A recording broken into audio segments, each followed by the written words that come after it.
First Things First is sponsored by Ram Trucks, built to serve.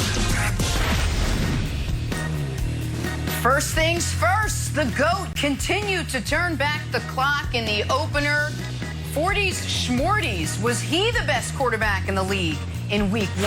I made that word up. We caught a glimpse of Justin Fields Sunday night. Would the Bears be making a big mistake sticking with Andy Dalton over the rookie in week 2? And at last check, it was Wednesday, which means Nick and the committee have new NFL tiers for us. Good morning, everyone. Welcome to a fantastic edition of First Things First alongside Nick and Broussard and my guy Kevin Wilds. I'm Jenna Wolf. All right, Nick, who will be writing the angriest letter to you in the committee this morning? Who? I gotta hear. Well, actually, you know what? The committee is going to write me a letter, angry that you guys keep glossing this as Nick's tiers. It is a collaborative effort. The committee deserves credit. Can we please adjust that to the committee's week 2 NFL tiers? That's on us. Please. That's on us, Nick. That is, you're right. That is on us. It will not happen again. So we will get to all that letter writing and committees in a second. First, we start with number 12, Aaron Rodgers. Coming off just a brutal season opening blowout loss to the Saints, the reigning MVP only managed 133 passing yards, tossed 2 picks. Rodgers sat down for his weekly appearance on the Pat McAfee show yesterday, waxed poetic about the team's disastrous week 1 showing. Take a listen. Is there any reason for any Packers fans to think anything differently or worry about anything? You have the utmost confidence in this team, this roster, and yourself still, right? Yeah, I do. I mean, that's why I'm back. You know, I love this, love the team. Feel good about everything that we've done in the off season, training camp. You know, I felt like it was solid. We had good practices. I know that a game like that allows all these speculation to come into play. Should we have played in the preseason? Should we have done this? Should we have done that? And we got to deal with it because we just got our asses whooped. That's fine, but, what's going to happen down the line is going to happen. And we know how this thing goes. It's a cycle. And right now we're taking on the chin, which we should. And pretty soon it'll be flipped. So, hell yeah. But me personally, I'm doing great. I'm confident and happy and excited and love these guys. Competitor, like I said, frustrated about my performance and our performance, but this game is about how you respond to negativity, usually more than how you're hailed for your successes. The old high camera mount in Aaron Rodgers' house. So, Nick, you heard what Aaron Rodgers had to say. What did you make of how he looked back on the game?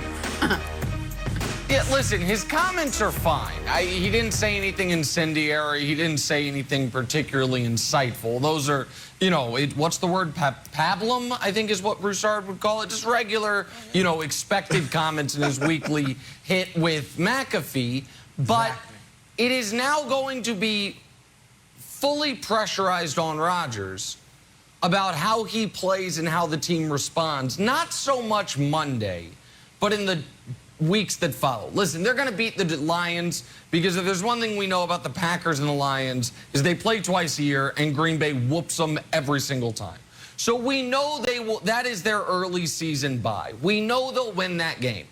But then after that, they have 2 teams that are feeling great right now.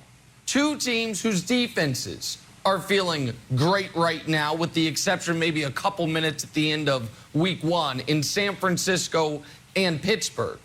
And Rodgers' trump card all offseason and in every media availability he had, Broussard, was he always threw in there, or very often threw in there, yeah, and I mean, they draft my replacement, and, I went out and I won league MVP, and so I thought maybe I'd get a contract extension. And so, after the year we had where, I thought I played really well, thought it was one of the better years of my career, I thought I'd get, a contract extension. But that doesn't play when you were the worst quarterback in the league this week. And so he now has an added level of pressure on himself that if they fall to the Niners, who knocked them out of the NFC Championship game a couple years ago, or if they fall to the Steelers, or God forbid if they lose both of those games and they're 1-3, the noise is going to become deafening. And so I do think his comments were totally fine, Broussard, but I think he now has an extra level of pressure that he and the team must play excellent over the rest of September in order to really quiet it and say, hey, you know who else lost to the Saints 38-3 last year? Tampa Bay. How'd that end up for them? They won the Super Bowl. They can flip it into that, but they need to win weeks 3 and 4 to do that. Well, I agree with you, Nick, about Aaron's comments. Like, I think they were right on the money. If I'm coming off a bad loss, I want my leader to say, hey, it's just week 1, we'll be fine. It's early, okay? I want him to say, we've got to learn from this loss, and we will learn from this loss. I want him to say those types of things, like, we'll show what we're made of by how we respond to this adversity. So I'm here for all of that. But, guys, I've been married for more than a quarter of a century. Yes, I said it. And in my 26 years of marriage, I have learned that it is not always what you say, but it's how you say it. And look, I'm getting tired of that. Aaron Rodgers is just too cool. He's too calm. He's too unbothered. He is. I'm sorry. Look, and I'm not just saying that. I'm not saying this just based on yesterday's interview or just based on how he's been acting since training camp. No, you've been saying. I think this is one of his weaknesses. I think this is one of the weaknesses of Aaron Rodgers. It's one of those lack of intangibles, if you will. I need some urgency. Wow. I need some energy. I need some fire, a little bit. And look, he had arguably the best year of his career last year, right? Last year. And what was it? He was angry. He wasn't cool. He wasn't calm. He wasn't unbothered. He was angry. He was ticked off. And he went out there and lit the league on fire. I need to see that from Aaron Rodgers because the team takes on the personality of the quarterback. And I just think he's a little too cool, Wiles. Give me some energy. I disagree, Broussard. And I wish I should have gotten and talked to you maybe when you were a young man as a teenager. Because here's the #1 piece of advice I give to my kids and any of the children or teenagers watching the show. First of all, your old buddy Kevin Wildes is a pacifist, and violence is never the answer. But if you're ever in a bar fight, you know the one guy you don't want to fight? The calm guy. Never fight the calm guy. If you're getting fired up, you're like, yeah, let's get it on, buddy. And the rest is like, yes, let's go outside. You're like, you know what? Let me just buy you a drink. The calm guy, Broussard, is the most dangerous guy out there. And that's what Aaron Rodgers is. To me, it wasn't the fact that he was lackadaisical. It was the fact that he had so much confidence in himself. He was like, yeah, we're ready to go. So I don't need any more energy from him. And I'm going to also reject one of Nick's points. Nick said he called Aaron Rodgers' comments pablum. I'm like, buddy, you are way off. Perhaps one of your worst takes ever, because we got the answer to why Aaron Rodgers threw his red zone interception. We were all like, hey, what the heck? He never throws red zone interception. Broussard's like, well, maybe the offseason. He said he got the old 1-2 shot, the old double jeopardy downtown. So that's why he got a little bit thrown off. He said he used to wear a cup when he was a child. He decided not to wear a cup anymore in football, and that's the reason he threw the interception. So the fact that that won't happen ever again, because I don't think that anyone will, I think that's just a bad coincidence for Aaron Rodgers.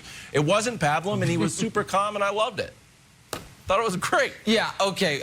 I'm not sure what the justification is for then the second interception, because that was a clean pocket. Nobody was anywhere around him or any parts of his body, and he just flung it up there. But listen, folks are allowed to have bad football games.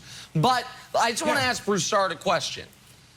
Broussard, but for Rodgers to do what you're advocating for would be a total departure from the personality that he has shown forever. I mean, we remember, God, it was at this point, what, 6-7 years ago when they had the bad start and he had the famous RELAX press conference. Remember? Right. Told everyone calm down, everyone relax, and that worked. So don't you think, like, while I agree last year he was ticked off and he was awesome, his